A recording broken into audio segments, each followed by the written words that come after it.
한국의 보수가 그러니까 단정히 바람직한 거냐 혹은 통일의 가능성이 있었는데 그냥 보수가 반으로 잘라 먹은 거냐 뭐 그런 역사적 평가가 있을 수 있습니다만은 지금 이미 60여 년이 지난 상황이기 때문에 오늘날의 이런 부분은 역사적인 혹은 학술적인 의미의 토론에서는 의미가 있을지 모르지만 정치적인 부분에서는 이미 의미가 없어졌다고 저는 생각합니다. 정치적으로는 이미 대한민국이라는 사회로 60여 년 이상 동안 살아왔고 어쨌든 이 나라가 이렇게 만들어져 왔다는 거죠. 그거는 어쨌든 보수 쪽에서 했던 거고 또 경제 성장이라고 하는 것도 어려운 상황에서 잘 버텨냈습니다.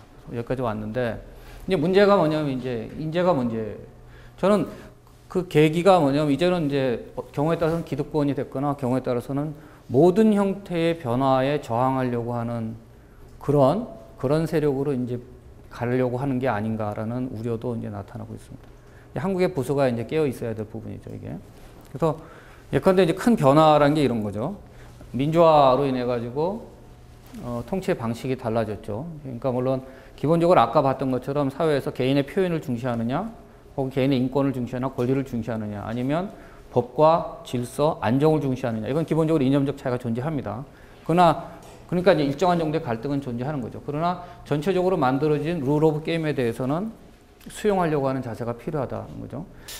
저 개인적으로는 그래서 아무튼 요즘에 좀 생각 중이에요. 어디 뭐 97년 이후의 한국 사회에 대해서 좀 해봐야 되는 거 아닌가라는 생각을 갖는데 상당히 큰 형태의 변화라고 볼 수 있습니다. 어떤 의미에서 보면 외환위기라고 하는 것이 그 이전까지 했던 박정희 패러다임의 한계가 드러났던 그런 측면이 될 수도 있겠고 그러니까 국가 주도의 경제성장이라든지 관료의 통제 한계가 드러났고 또 한편으로는 사회 전체로 봤을 때는 뭐 평생 고용이라든지 혹은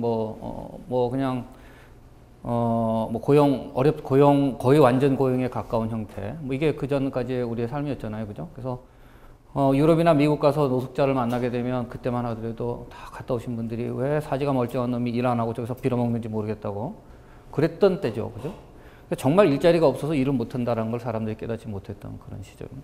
지금은 이제 아니죠. 지금 이제 아니고 더 중요한 거는 이제 사회적인 이동성, 그러니까 소셜 모빌리티가 그때 비해서 많이 낮아졌습니다. 공부 열심히 하거나 본인이 열심히 일을 하게 되면 뭐 나름대로 사회에서 성공할 수 있고 또 적어도 뭐 안정된 삶을 유지할 수 있다라고 하는 확신이 있었는데 지금은 뭐 안 된다는 거죠. 구조적으로 처음부터 올라갈 수 있는 벽이 있고 이미 갖춰진 사람과 밑바닥부터 출발하려고 하는 사람은 같은 형태의 게임이 되지 못한다는 그런 의식이 점점 팽배되고 있어요. 이건 상당히 나쁜 거죠. 이게 97년 이후에 나타나고 있어서 저는 실제로 지금 현재 가장 특히 정치 세력, 그 보수든 진보든 간에 가장 중시해서 봐야 되는 부분은 바로 이런 부분들. 이런 사회적 양극화, 계층의 문제, 그 다음에 이제 어떤 그런,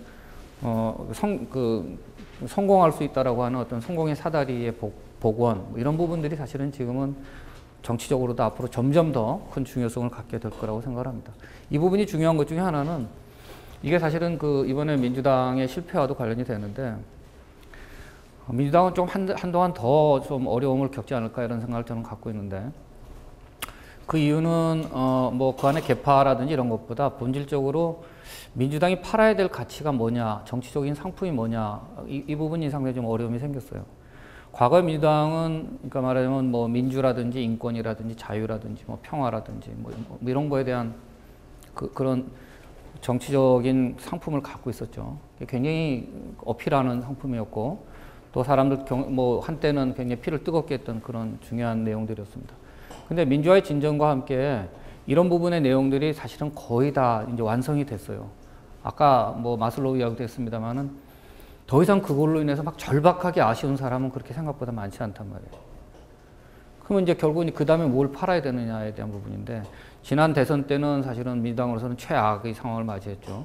경제 민주화나 뭐 복지 관련된 거는 박근혜 후보가 먼저 선취해버렸고 정치개혁과 관련된 거는 안철수가 뭐 떠들어버렸고 그리고 기존에 팔아먹던 상품들은 이제 시효가 거의 다 했고 그러니까 이제 사실은 저는 정체성의 위기와 관련이 되는 부분인데 결국 뭐 사실은 그런 의미에서 보면 과거에 이렇게 그렇게 복잡한 정치적 상품을 갖고 있지 않던 새누리당 입장에서는 오히려 뭐 그때그때 좋은 거 찾아가지고 나가면 되니까 훨씬 더 나을 수도 있습니다만은 어쨌든 이번엔 잘했어요. 잘해가지고 이겼는데.